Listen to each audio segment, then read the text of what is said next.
ఇంటింటికి ఆశీర్వాద యాత్ర మొదలు పెట్టబోతున్నారు. మరి ఈరోజు మా పెద్దలైన మా పెద్దనాన్న భూమా వీరశేఖర్ రెడ్డి గారు, తర్వాత భూమా నాగిరెడ్డి గారు, భూమా శోభా నాగిరెడ్డి గారు, భూమా బాలరెడ్డి గారు, భాస్కర్ రెడ్డి గారు, వీళ్ళందరూ మా పెద్దనాన్నలు వీళ్ళందరూ ఆశీస్సులతో ఈరోజు స్టార్ట్ చేద్దామని చెప్పి కూడా అనుకోవడం జరిగింది. ఈరోజు ప్రతి ఒక్క ఇంటికి భూమా బ్రహ్మానంద రెడ్డి గారు తిరగడానికి ముఖ్య కారణం కూడా ప్రతి ఒక్క ఇంట్లో ఇంకా ప్రజలు ఎటువంటి సమస్యలు ఎదుర్కొంటున్నారు, గ్రౌండ్ లెవెల్లో రియాలిటీ ఏంటి, ఏమేమి జరుగుతున్నాయి, ప్రతి ఒక్కరి ఆశీస్సులు కావాలని చెప్పి ఈరోజు మరి భూమా బ్రహ్మానంద రెడ్డి గారు ఇంటింటి ప్రచారం కూడా చేయబోతున్నారు. ప్రజలందరి ఆశీస్సులు కూడా ఈరోజు మా మీద, మా కుటుంబ సభ్యుల మీద ఉండాలని కూడా కోరుకుంటున్నాను. చూశానండి, శిల్పమోహన్ రెడ్డి గారు మళ్ళీ ఆ అమ్మాయి సవాల్ వదిలి నేను కూడా రెడీ అని చెప్పి అన్నారు. ఒకసారి కాదు, నేను 10 సార్లు చెప్పడానికన్నా రెడీ. నేనైతే ఇప్పుడు ప్రజెంట్గా ఆన్ ద స్పాట్ రాజీనామా చేసి స్పీకర్ గారికి ఇవ్వడానికి కూడా రెడీ.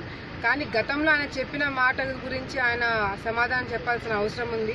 2014 రోజు అప్పుడు భూమా నాగిరెడ్డి గారి మీద నేను ఓడిపోతే రాజకీయ సన్యాసం తీసుకుంటానని చెప్పి ఆ రోజు శిల్పమోహన్ రెడ్డి గారు చెప్పడం జరిగింది.